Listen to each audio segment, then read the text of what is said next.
Hello good morning students. आज अपन optics के अंदर नेक्स्ट यूनिट स्टार्ट करेंगे जिसका नाम है लेज़र तथा होलोग्राफी, लेज़र एंड होलोग्राफी। और 4 यूनिट अपने ऑप्टिक्स में कंप्लीट कर लिए हैं, जिनके इससे पहले लेक्चर में अपन ने न्यूमेरिकल प्रॉब्लम्स जो हम वो सोल्व की थी। आज अपन ऑप्टिक्स की जो लास्ट यूनिट है लेज़र एंड होलोग्राफी, उसके बारे में डिस्कस करते हैं। तो ये जो यूनिट है लेज़र एंड होलोग्राफी जो है वो मॉडर्न जो फिजिक्स है उसमें एक इसकी महत्वपूर्ण भूमिका है। ऑप्टिक्स के अंदर कई ऐसे एक्सपेरिमेंट हुए हैं जिससे जो मॉडर्न फिजिक्स है उसकी शुरुआत हुई है, और ऑप्टिक्स ने कुछ ऐसे इंस्ट्रूमेंट्स अपने को दिए हैं जैसे फोटोकॉपियर मशीन है, लेज़र है, होलोग्राफी है, और भी कई ऑप्टिकल इंस्ट्रूमेंट हैं अपने पास जो मॉडर्न फिजिक्स के अंदर और डेली लाइफ के अंदर अपन इसका यूज़ में लेते हैं। तो लेज़र और होलोग्राफी पढ़ने से पहले अपने पास एक टॉपिक है जिसका नाम है अवशोषण, स्वतः उत्सर्जन तथा उद्दीपित उत्सर्जन। इन तीनों को आपको पढ़ना है डेफिनेशन की फॉर्म में, यानी absorption, spontaneous emission and stimulated emission. तो सबसे पहले अपन डिस्कस करते हैं कि अवशोषण क्या होता है, स्वतः उत्सर्जन क्या है और उद्दीपित उत्सर्जन क्या है। इनके बारे में डिस्कस करना जरूरी है अपने को। तो सबसे पहले अपन बात करें जैसे कि कोई भी एटम की बात करें तो ये एटम है और ये नाभिक है, परमाणु की कोई भी परमाणु हो उसकी नाभिक है। और अपन पढ़ते हैं कि नाभिक के चारों ओर अलग अलग इस प्रकार से कक्षाएं होती हैं, और प्रत्येक कक्षा में इलेक्ट्रॉन है वो वर्ताकार कक्ष के अंदर चक्कर लगाते रहते हैं। जनरली सामान्य कोई भी एटम जो होता है वो मूल अवस्था में होता है। पहली जो कक्षा है इसको अपन बोलते हैं मूल अवस्था या मूल ऊर्जा स्तर। ये मूल है ऊर्जा स्तर जिसको बोलते हैं ग्राउंड एनर्जी लेवल, और ये बाकी के जो बच गए इसको पहली कक्षा को छोड़ के उसको बोलते हैं अपना उच्च ऊर्जा स्तर, हाई एनर्जी लेवल्स। तो नॉर्मली कोई भी एटम्स है, कोई भी इलेक्ट्रॉन्स है, वो कहाँ रहता है? मूल ऊर्जा स्तर में रहता है। यदि अपन टेम्परेचर इसको लगाएं, इस एटम को टेम्परेचर दें अपन, तो ये इसमें बैठा जो इलेक्ट्रॉन है पहली कक्षा में ये ऊर्जा को ग्रहण करके, और किस प्रकार की एनर्जी को ग्रहण करके? थर्मल एनर्जी, तापीय ऊर्जा को ग्रहण करके यानी उसको अवशोषित करके उच्च ऊर्जा वाली कक्षा में संक्रमण कर जाता है। ऐसा अपन छोटे क्लासेस में पढ़ते हैं, और इस प्रक्रिया को अपन बोलते हैं अवशोषण। यहाँ पर इलेक्ट्रॉन है, एटम है, इनका क्या हो गया? अवशोषण हो गया, अब्जॉर्प्शन हो गया। तो अपने को ध्यान रखना है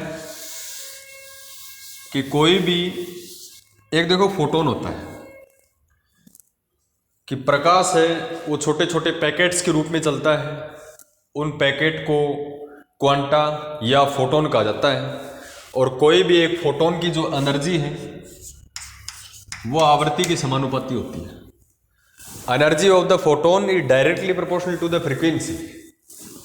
और यहां से अपन पढ़ते हैं E equals to H nu, where H is Planck constant which है value 6.64 into 10⁻⁻34 joule second. E है फोटोन की एनर्जी, न्यू है फ्रीक्वेंसी ऑफ द लाइट।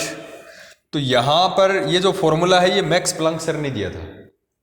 कोई भी एक फोटोन की जो एनर्जी है वो एच न्यू होती है। एक फोटोन की एनर्जी है वो कितनी होती है? एच न्यू होती है। कोई भी एटम के ऊपर कोई फोटोन गिरता है तो एटम के अंदर मूल ऊर्जा के अंदर जो इलेक्ट्रॉन बैठा है वो उस फोटोन की जो एनर्जी है एच न्यू इसको ग्रहण करेगा, और ग्रहण करके निम्न ऊर्जा स्तर से उच्च ऊर्जा स्तर में जाएगा। इस प्रोसेस को अपन बोलते हैं कि फोटोन को एटम या इलेक्ट्रॉन ने अवशोषित किया है, अब्जॉर्ब किया है, ताकि वो उससे एनर्जी लेके वो हाई एनर्जी लेवल के अंदर गया। इस प्रोसेस को ही अपना अवशोषण बोलते हैं। तो इसको समझना जरूरी है। सबसे पहले अपन बात करते हैं अवशोषण की, कि अवशोषण क्या होता है। अवशोषण अब्जॉर्प्शन। जब h न्यू ऊर्जा का फोटोन, जब h न्यू ऊर्जा का फोटोन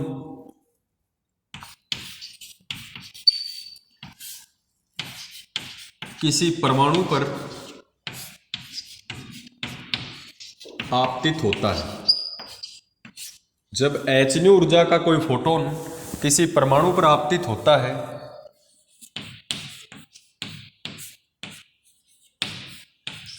तब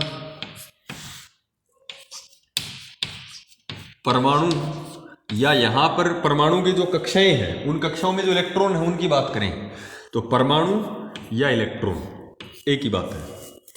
तब क्या करेगा, जब h न्यू ऊर्जा का कोई फोटोन किसी परमाणु के ऊपर गिरेगा तो पहली कक्षा में जो इलेक्ट्रॉन या एटम्स जो है वो हाई एनर्जी लेवल के अंदर जाएगा।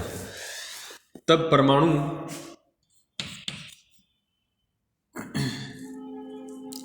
किसी परमाणु पर आपतित होता है, तब परमाणु इस ऊर्जा को, कौन सी ऊर्जा को, फोटोन की जो एनर्जी है h न्यू, इस ऊर्जा को ग्रहण करके या अवशोषित करके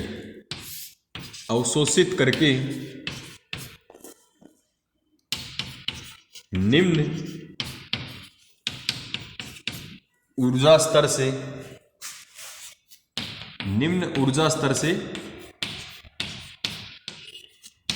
उच्च ऊर्जा स्तर में, निम्न ऊर्जा स्तर से उच्च ऊर्जा स्तर में संक्रमण करता है। संक्रमण का मतलब ट्रांसमिट करता है। संक्रमण का मतलब क्या होता है, ट्रांसमिट करता है। तो काफी इंपॉर्टेंट है। अपन क्या करेंगे, जब h न्यू एनर्जी का कोई फोटोन किसी परमाणु पर आपतित होता है तब परमाणु या इलेक्ट्रॉन इस ऊर्जा को अवशोषित करके, h न्यू एनर्जी को अवशोषित करके निम्न ऊर्जा स्तर से उच्च ऊर्जा स्तर में संक्रमण करता है, यानी लो एनर्जी लेवल से हाई एनर्जी लेवल के अंदर ट्रांसमिट हो जाता है। यह प्रक्रिया ही क्या कहलाती है, अवशोषण कहलाती है। ये जो प्रक्रिया है ये क्या कहलाएगी, अवशोषण कहलाएगी। यह प्रक्रिया अवशोषण कहलाती है। अब ये क्यों कहलाती है, क्योंकि ये इसने h न्यू एनर्जी को अवशोषित किया है। कोई भी पार्टिकल यदि एनर्जी है या किसी चीज को ग्रहण करता है या अवशोषित करता है तो उसको अपन बोलते हैं कि यहाँ पर अवशोषण हुआ है। तो इसी प्रकार से है कि h न्यू ऊर्जा को यदि अवशोषित किया गया इस प्रक्रिया में तो यह प्रक्रिया अवशोषण कहलाती है। यह प्रक्रिया अवशोषण कहलाती है। This process is known as absorption. तो अवशोषण के अंदर क्या होता है, जैसे मैं लेवल्स की बात करूं, जैसे ये एटम का निम्न ऊर्जा स्तर है, ये एटम का उच्च ऊर्जा स्तर है। निम्न ऊर्जा स्तर को अपन बोलते हैं m, इसको बोलते हैं अपन n। ये क्या है, लो एनर्जी लेवल है, लो एनर्जी लेवल। और ये क्या है, हाई एनर्जी लेवल। ये दो ऊर्जा स्तर है अपने पास। तो अपन ने क्या कहा कि जनरली कोई भी एटम्स है या इलेक्ट्रॉन्स जो है ये निम्न ऊर्जा स्तर में रहता है, ये यहां रहेगा। तो यहां पर आपको एक एटम बनाना है। ये प्रोसेस है संक्रमण से पूर्व, बिफोर ट्रांसमिटेड। ये संक्रमण से पूर्व है, यानी ये जो एटम है या जो इलेक्ट्रॉन है ये निम्न ऊर्जा स्तर में है। ये अभी तक किसी भी प्रकार की एनर्जी ग्रहण नहीं की इसने, किसी भी प्रकार से ये निम्न ऊर्जा स्तर से उच्च ऊर्जा स्तर में नहीं गया है। तो इसको अपन बोलेंगे ये प्रोसेस जो है ये संक्रमण से पहले की है। अब अपन क्या करेंगे, संक्रमण के बाद में आपको h न्यू ऊर्जा का फोटोन इस कक्षा के ऊपर गिराना पड़ेगा। तो ये इलेक्ट्रॉन क्या करेगा, इस एनर्जी h न्यू ऊर्जा को ग्रहण करेगा और नीचे वाली कक्षा से ऊपर वाली कक्षा में प्रवेश करेगा, यानी निम्न ऊर्जा स्तर से उच्च ऊर्जा स्तर में संक्रमण करेगा अवशोषित करके। तो संक्रमण के बाद की अपन प्रोसेस कुछ देखें तो वो कुछ इस प्रकार की होगी अपने पास। ये जैसे m ऊर्जा स्तर है, ये n ऊर्जा स्तर है, नीचे वाला लो एनर्जी लेवल है, ऊपर वाला हाई एनर्जी लेवल है। जब hν ऊर्जा का कोई फोटोन गिरता है इस कक्षा के ऊपर, फोटोन की एनर्जी कितनी है hν, ये फोटोन गिरता है, ये प्रोसेस है संक्रमण की पश्चात, आफ्टर ट्रांसमिशन। तो यहां पर ये जो एटम इस कक्षा में नहीं दिखाओगे आप, अब ये एटम जो है ये उच्च ऊर्जा स्तर में चला गया, यहां आ गया, ये प्रोसेस हो गई। यहां देखो किसी भी प्रकार का फोटोन है वो आपतित नहीं होता है, आपतित नहीं होता है तो कोई भी एटम है वो अपने ग्राउंड लेवल के अंदर रहेगा, मूल ऊर्जा स्तर में रहेगा। यहां पर hν ऊर्जा का फोटोन गिर रहा है तो ये एटम क्या करेगा, इस hν ऊर्जा को ग्रहण करके उच्च ऊर्जा स्तर में संक्रमण करेगा। इस प्रोसेस को अवशोषण कहते हैं और ये है संक्रमण के बाद की प्रक्रिया। अब देखो एटम यहाँ, इसमें आपको यहाँ बनाना है, इसमें आपको एटम यहाँ बनाना है, तो ये है अवशोषण। उसके बाद में अपन बात करते हैं कि सवतः उत्सर्जन और सवतः उत्सर्जन, ये तीनों डेफिनेशन देखो, लेजर अपन बढ़ाएंगे तो लेजर के अंदर इन तीनों चीज़ों की अपने को जरूरत पड़ेगी। और लेजर का जो सिद्धांत है या थ्योरी जो है वो सर अल्बर्ट आइंस्टीन द्वारा दी गई है 1970 के अंदर। तो लेजर बनाने से पहले आपको उसके जो प्रोसेस हैं उनको समझना जरूरी है, क्योंकि लेजर में इन तीनों चीज़ों की आपको जरूरत पड़ेगी। अब देखो, एक फोटोन आने से एक एटम ऊपर वाली कक्षा में गया। अब बात करो कि इस मूल ऊर्जा स्तर में 20 एटम है सपोज, तो यहां पर hν ऊर्जा का कोई फोटोन आएगा तो प्रत्येक एटम कुछ न कुछ एनर्जी ग्रहण करके ऊपर वाली कक्षा में जाएगा, यानी सारे इलेक्ट्रॉन हैं या एटम्स जो है वो उस एनर्जी को क्या करेंगे, अवशोषित करेंगे और ऊपर वाली कक्षा में जाएंगे। यहां तो अपन ने केवल एक परमाणु या एक इलेक्ट्रॉन की बात की है। अब यहां से आइंस्टीन सर ने क्या बताया कि 1 सेकंड के अंदर कितने जो इलेक्ट्रॉन हैं या कितने परमाणु हैं वो निम्न ऊर्जा स्तर से उच्च ऊर्जा स्तर में संक्रमित होंगे, यानी प्रति सेकंड संक्रमित, निम्न ऊर्जा स्तर से उच्च ऊर्जा स्तर में संक्रमित होने वाले परमाणुओं की संख्या, वो काफी इंपॉर्टेंट है। यहां तक तो अपन ने पहले भी पढ़ चुके हैं अपन। इसके बाद में अपन देखते हैं, देखो इसका इंपॉर्टेंट फैक्ट है, यहां से आपको थोड़ा ध्यान रखना है। इसके बाद में आप अवशोषण के अंदर ही है, यानी प्रति सेकंड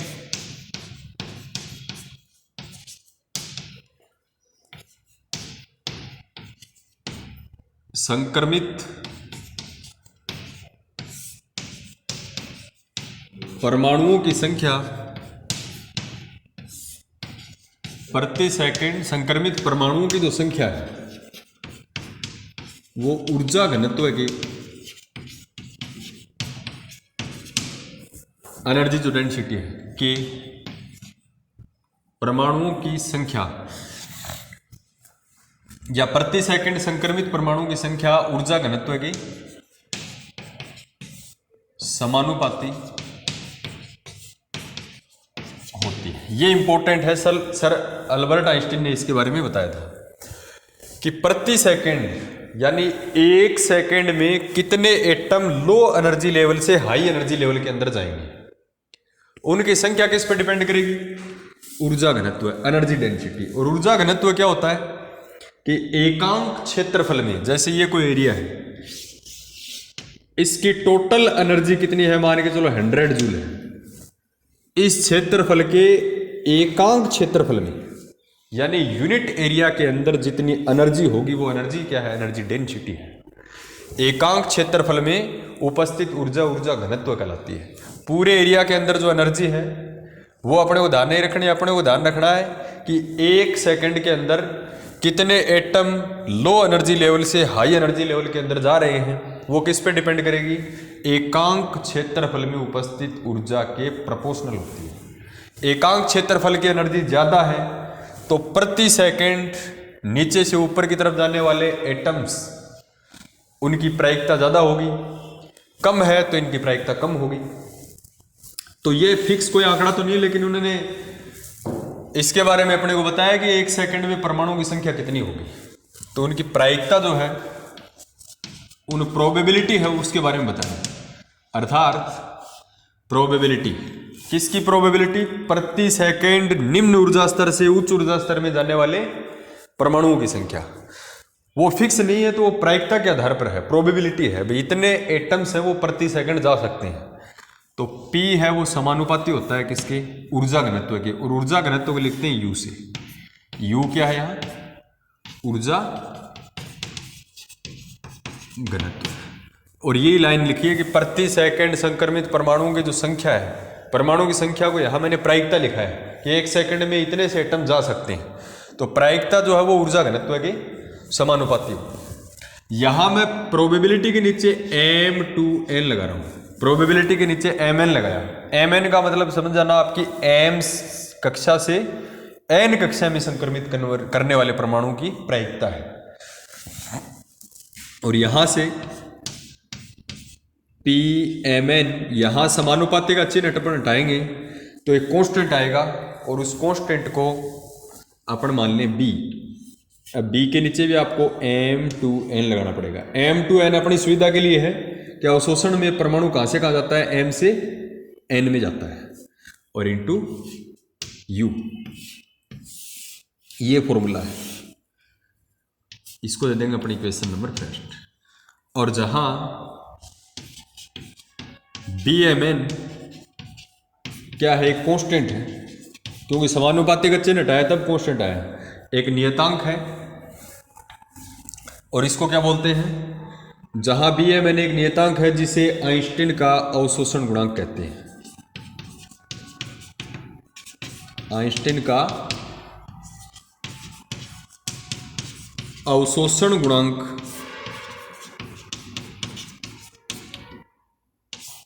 कहते हैं, इसको बोलेंगे आइंस्टीन का अवशोषण गुणांक, जो Bmn। तो ये फॉर्मूला आपको ध्यान रखना है। अवशोषण गुणांक की जो प्रायिकता है M2N जानेगी, वो Bmn इंटू U होती है। ये प्रोसेस है अवशोषण की।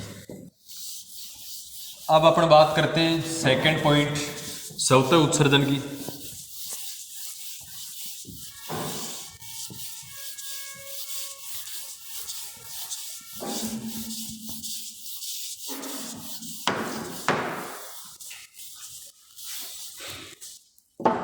अब अपन बात करते हैं सेकंड, स्वतः उत्सर्जन।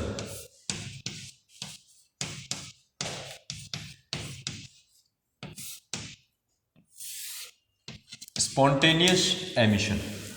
स्वतः उत्सर्जन क्या होता है? देखो, कोई भी एटम है और वो एटम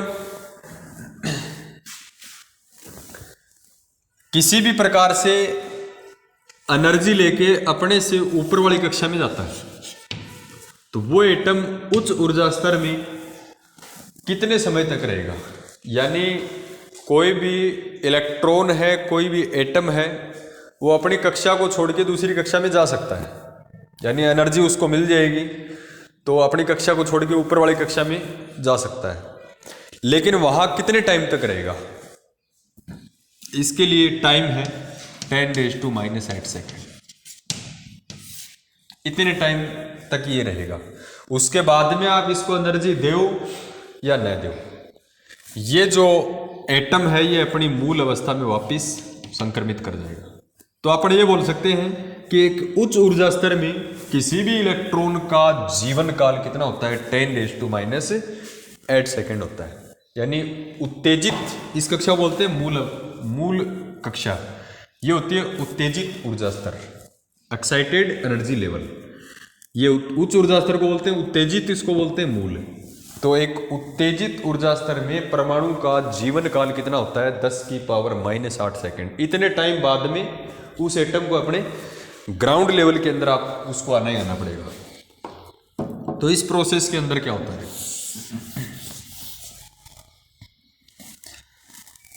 सबसे पहले अपन बात करें स्वतः उत्सर्जन में, यानी उत्तेजित ऊर्जा स्तर में, एक्साइटेड एनर्जी लेवल में। उत्तेजित ऊर्जा स्तर में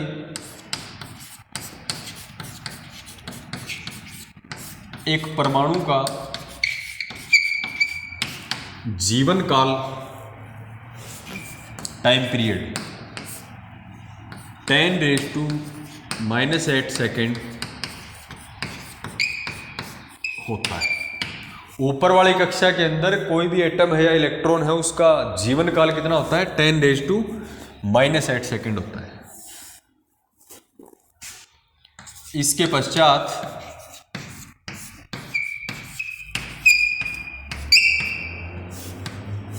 इतने टाइम के बाद में, इसके पश्चात परमाणु या इलेक्ट्रॉन अपनी मूल कक्षा में या मूल ऊर्जा स्तर में संक्रमण करता है।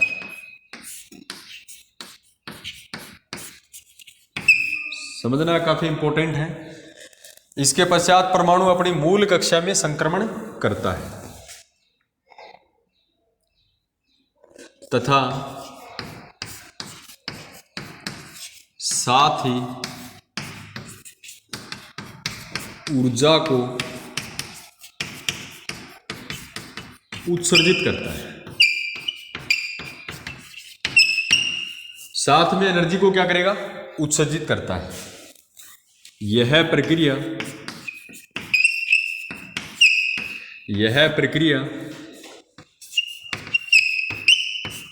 स्वतः उत्सर्जन कहलाती है। ये जो प्रक्रिया है यही कहलाती है स्पॉन्टेनियस एमिशन, स्वतः उत्सर्जन। जब देखो पार्टिकल नीचे वाली कक्षा से ऊपर वाली कक्षा में जाता है तो आपको उसको एनर्जी देनी पड़ती है। वो फोटोन को क्या करता है? अवशोषित करता है। लेकिन पार्टिकल ऊपर से नीचे आता है तो ऊपर वाली कक्षा में, जैसे इसमें बात करें अपन, कुछ इस प्रकार से अपन बात करें तो अब परमाणु मान के चलो ये mवीं कक्षा है, ये nवीं कक्षा है, यहां बैठा है, उच्च ऊर्जा स्तर में है। यहां ये जो एटम है ये कितने टाइम रहेगा? 10⁻⁸ सेकेंड। उत्तेजित जो ऊर्जा स्तर है उसमें परमाणु का जीवन काल इतना ही होता है। इतने टाइम के बाद में इसको मूल अवस्था में लौटना पड़ेगा। तो परमाणु अपनी मूल अवस्था में संक्रमण करेगा, यानी इसमें संक्रमण करेगा तथा साथ ही ऊर्जा को उत्सर्जित करेगा। अब देखो इस एनर्जी लेवल के अंदर कम ऊर्जा की जरूरत होती है, ऊपर वाले में ज्यादा एनर्जी की, इससे ऊपर वाले आएगी उसमें और ज्यादा एनर्जी की। ये तो अपने पढ़ते ही हैं कि जैसे जैसे कक्षाओं की संख्याओं में वृद्धि होती है परमाणुओं की ऊर्जा में भी वृद्धि होती जाती है, इलेक्ट्रॉन की एनर्जी में। यानी इस कक्षा में बैठने के लिए इसको एनर्जी ज्यादा चाहिए, ऊपर वाली कक्षा में पहुंचने के लिए इसको एनर्जी और जरूरत पड़ेगी। अब मान के चलो कि इस कक्षा में एनर्जी 5 जूल की आवश्यकता है। hν एनर्जी का फोटोन आया, आपने मान के चलो कि 5 जूल इसको और दे दी तो ये ऊपर चला गया। तो यहाँ कितनी एनर्जी लेके गया है? 10 जूल ऊर्जा लेके गया है। लेकिन इतने टाइम के बाद में इसमें गिरेगा तो ऐसा नहीं कि 10 जूल ऊर्जा लेके यहाँ आ जाएगा, क्योंकि इस कक्षा में इसको केवल 5 जूल एनर्जी ही की जरूरत है। तो बाकी की जो 5 जूल एनर्जी है उसको क्या करेगा? ये उत्सर्जित करेगा, एमिट करेगा। ये प्रोसेस है। तो ये तो है संक्रमण से पूर्व की कंडीशन। और संक्रमण के बाद की कंडीशन अपन देखें तो संक्रमण के बाद की कंडीशन, जैसे ये mवीं कक्षा, ये nवीं कक्षा है, ये है पश्चात। तो इसके अंदर क्या होता है कि ये जो एटम है ये इसमें ट्रांसमिट करेगा, आना पड़ेगा इसको इतने टाइम बाद में। तो यहां आएगा एटम। जब यहां आता है तो ऊर्जा को क्या करता है? उत्सर्जित करता है। और पीछे वाले में आपको मैंने क्या बताया था कि यहां आपको hν ऊर्जा का फोटोन गिरवाया था, तब इसकी प्रोसेस ऐसी थी, नीचे से ऊपर की तरफ थी, क्योंकि ये ग्रहण करता है अवशोषण में। लेकिन उत्सर्जन में ये उत्सर्जित करता है ऊर्जा को, ऊपर से नीचे आएगा, क्योंकि इस लेवल में इतनी एनर्जी लेके नहीं आ सकता जितनी इस लेवल के अंदर है। तो अपनी एक्स्ट्रा जो एनर्जी है वो क्या करेगा? ये एमिट करेगा, उत्सर्जित करेगा। और लेजर बनाने में सबसे इंपॉर्टेंट योगदान है उत्सर्जन का। आपको एनर्जी चाहिए, एनर्जी वो कहाँ से मिलेगी? जब एटम ऊपर वाली कक्षा से नीचे वाली कक्षा में गिरेगा तो इसके पास जो एक्स्ट्रा एनर्जी है उसको इसको एमिट करनी पड़ेगी, और उस एनर्जी का अपन यूज लेते हैं लेजर बनाने के अंदर। तो लेजर पढ़ेंगे तो उसमें डिस्कस करेंगे अपन। तो ये है उत्सर्जन की प्रक्रिया।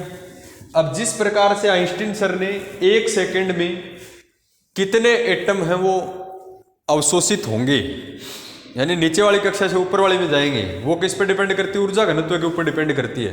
तो वैसे ही प्रति सेकंड कितने एटम्स हैं वो एनर्जी एमिट करेंगे, उत्सर्जित करेंगे, यानी ऊपर वाली कक्षा से नीचे वाली कक्षा में कितने इलेक्ट्रॉन या परमाणु प्रति सेकंड संक्रमित करेंगे, उनकी जो संख्या है वो कांस्टेंट रहती है, हमेशा ध्यान रखना है। तो इसके बारे में एक एक इंपॉर्टेंट लाइन जो है उसके बारे में आपको डिस्कस करना है। उसके बाद में इन्होंने क्या बताया, देखो, प्रति सेकंड यानी 1 सेकंड में प्रति सेकंड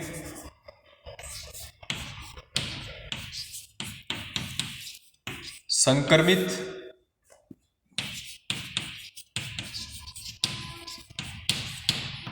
परमाणुओं की संख्या या प्रायिकता, यहां संख्या में प्रायिकता की बात कर रहा हूं, उन्होंने प्रोबेबिलिटी जाहिर की कि इतने से एटम है वो जाते होंगे की संख्या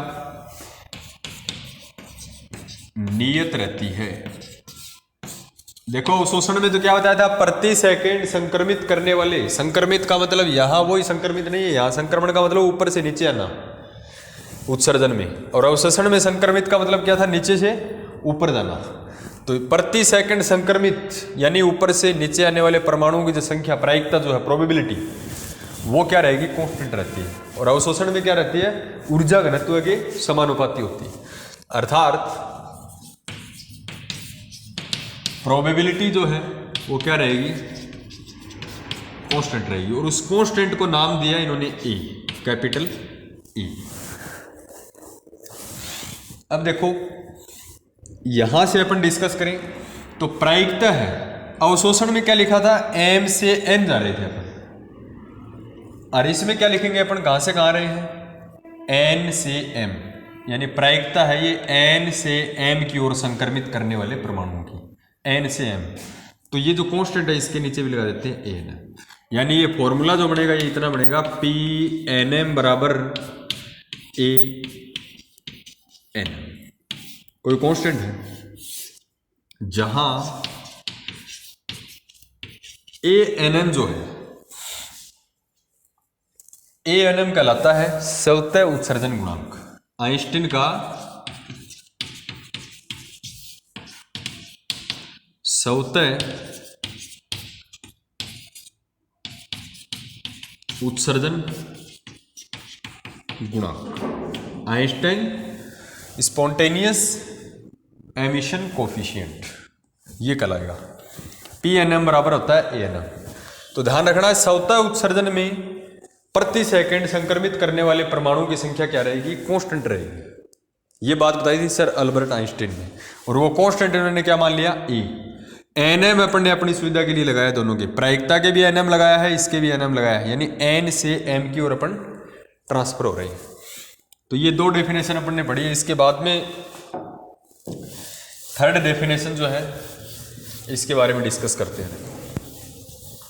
ये दो काफ़ी इंपॉर्टेंट हैं, और लेजर बनाने की जो प्रक्रिया है उसमें तीनों ही डेफिनेशन की आपको जरूरत पड़ेगी, और इसको बी पार्ट में एग्जाम में काफ़ी बार पूछा जा चुका है।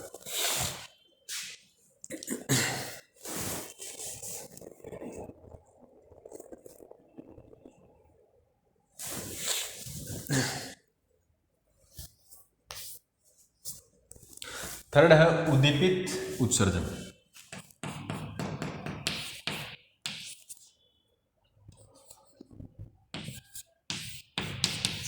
उद्दीपित उत्सर्जन, स्टिमुलेटेड एमिशन। स्टिमुलेटेड का मतलब होता है एक ही टाइम के ऊपर, स्टिमुलेटेड। उद्दीपित क्या होता है, एक ही समय के ऊपर। उद्दीपित उत्सर्जन में क्या बताया गया, देखो कि कोई भी अपने पास एटम है, और इस एटम के ऊपर कोई hν ऊर्जा का फोटोन आपतित होता है। hν ऊर्जा का फोटोन आपतित होता है। तो ये hν ऊर्जा का फोटोन, ये परमाणु क्या करेगा, इसको अवशोषित कर सकता है। इस hν ऊर्जा को ये परमाणु क्या करेगा, अवशोषित करेगा। लेकिन जरूरी नहीं कि ये अवशोषित ही करे, ये इसको इस बात के लिए भी प्रेरित कर सकता है कि भाई एटम से और फोटोन भी उत्सर्जित कर सकता है। जैसे ये गिरेगा तो इससे और फोटोन निकाल सकता है। जैसे एक hν ऊर्जा का फोटोन ये निकाल दिया, hν ऊर्जा का फोटोन ये निकाल दिया, और hν ऊर्जा का फोटोन।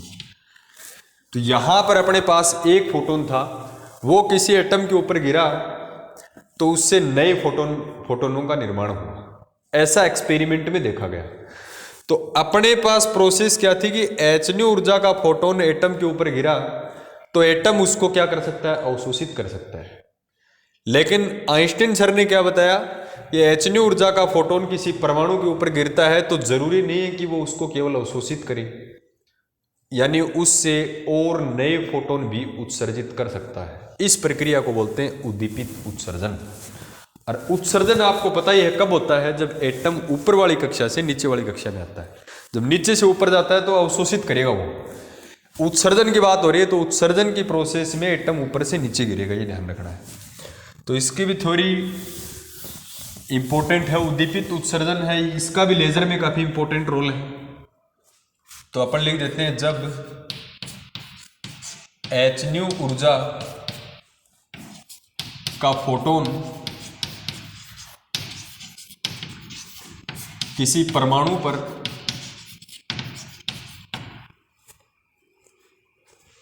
आपतित होता है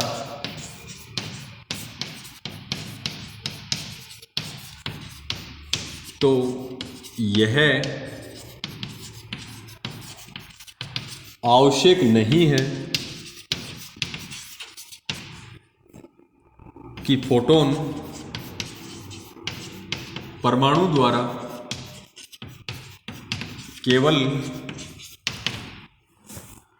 अवशोषित हो।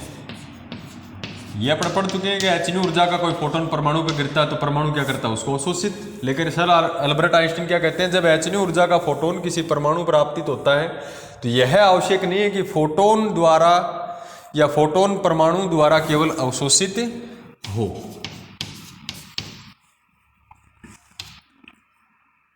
यह उस परमाणु से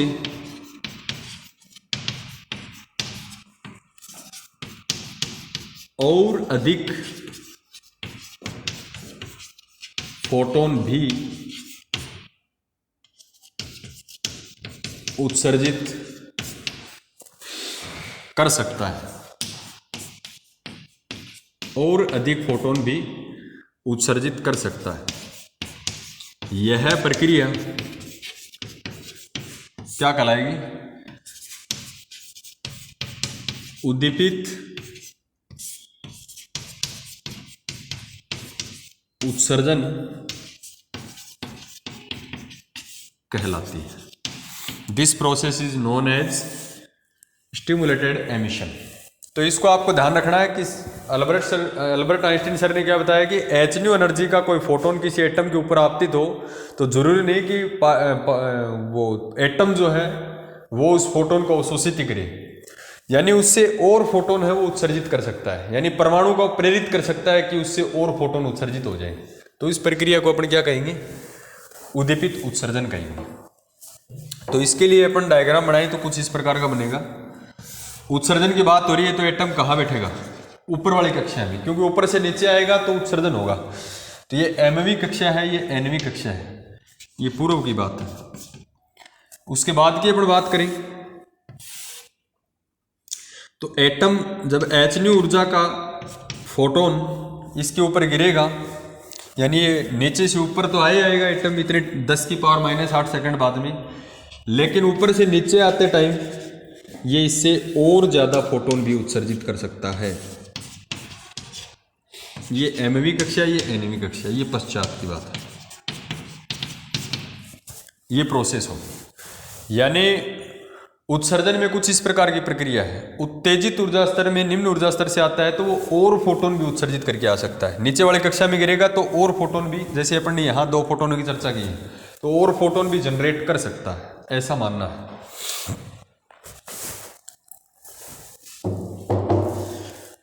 अब प्रति सेकंड कितने फोटोन हैं वो क्या होंगे, उत्सर्जित होंगे। जैसे यहाँ 2 फोटोन उत्सर्जित हुए तो 1 सेकंड में कितने फोटोन उत्सर्जित होंगे, उनकी प्रायिकता है वो किस प्रकार से डिफाइन की गई है।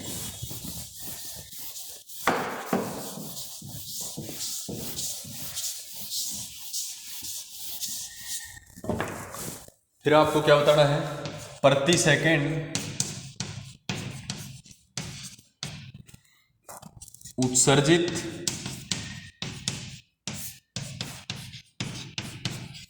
फोटॉन्स की प्रायिकता भी ऊर्जा घनत्व के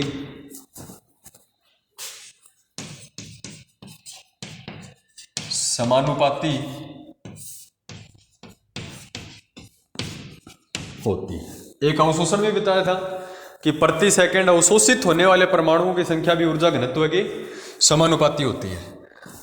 और स्वतः उत्सर्जन के अंदर प्रति सेकंड संक्रमित होने वाले परमाणुओं की संख्या कांस्टेंट रहती है। इसमें भी क्या होता है, प्रति सेकंड उत्सर्जित होने वाले जो नए फोटोन बनते हैं उनकी संख्या भी ऊर्जा घनत्व पर डिपेंड करती है, यानी उसके समानुपाती होती है। यानी प्रायिकता जो है वो समानुपाती होगी ऊर्जा घनत्व की। लेकिन प्रायिकता कब उत्सर्जन की है, उत्सर्जन कब होता है, N2M, यानी PNM, और यहां से समानुपाती का चिन्ह हटाएंगे, PNM बराबर BNMU। तो यहां पर BNM जो है वो आइंस्टीन का उद्दीपित उत्सर्जन गुणांक कहलाता है। BNM क्या है,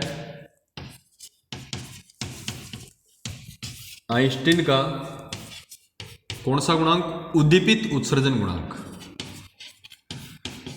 उद्दीपित उत्सर्जन गुणांक कहलाता है। तो ये अपने 3 डेफिनेशन थी, अवशोषण, स्वतः उत्सर्जन और उद्दीपित उत्सर्जन, जिसमें तीनों को आपको अच्छे से पढ़ना है। अगर लेजर बनाने की प्रोसेस है तो इन तीनों के बिना नहीं होगी, और आपको फिर भी कोई प्रॉब्लम है तो आप डिस्कस कर सकते हो। और इसमें आपको 3 चीज़ें ध्यान रखनी है कि अवशोषण के अंदर देखो फॉर्मूला क्या बनता है वो ध्यान रखना है। अवशोषण कब होता है, जब पार्टिकल M से N जाता है। तो प्रायिकता लिखोगे PMN, कांस्टेंट क्या आया था, BMN इंटू U, जहां BMN क्या था, आइंस्टीन का अवशोषण गुणांक था। ऐसे ही अपन स्वतः उत्सर्जन की बात करें तो स्वतः उत्सर्जन के अंदर प्रायिकता जो है, स्वतः उत्सर्जन कब होता है, उत्सर्जन कब होता है, N2M, यानी N2M वो क्या था, कांस्टेंट, और कांस्टेंट क्या माना था, ANM, जहां ANM क्या था, स्वतः उत्सर्जन गुणांक, आइंस्टीन का स्वतः उत्सर्जन गुणांक। और उद्दीपित उत्सर्जन के अंदर जो फॉर्मूला बना है, उत्सर्जन हो गया तो उत्सर्जन N2M, वही ध्यान रखना है, N2M, और वो क्या आया था, BNM इंटू U, जहां पर BNM जो है वो क्या है, आइंस्टीन का उद्दीपित उत्सर्जन गुणांक कहलाता है। तो ये 3 फॉर्मूले हैं, काफ़ी इंपॉर्टेंट है। लेजर बनाएंगे तो इन तीनों फॉर्मूलों की अपने को जरूरत पड़ेगी। ये 3 फॉर्मूले ध्यान रखने हैं। लेजर की प्रक्रिया में अवशोषण केवल एक बार होगा, क्योंकि अवशोषण अपन ने केवल एक बार पढ़ा है, लेकिन उत्सर्जन 2 तरीके से होगा, एक स्वतः उत्सर्जन और एक होगा उद्दीपित उत्सर्जन, जो अपन ने आज इसके बारे में डिस्कस किया है।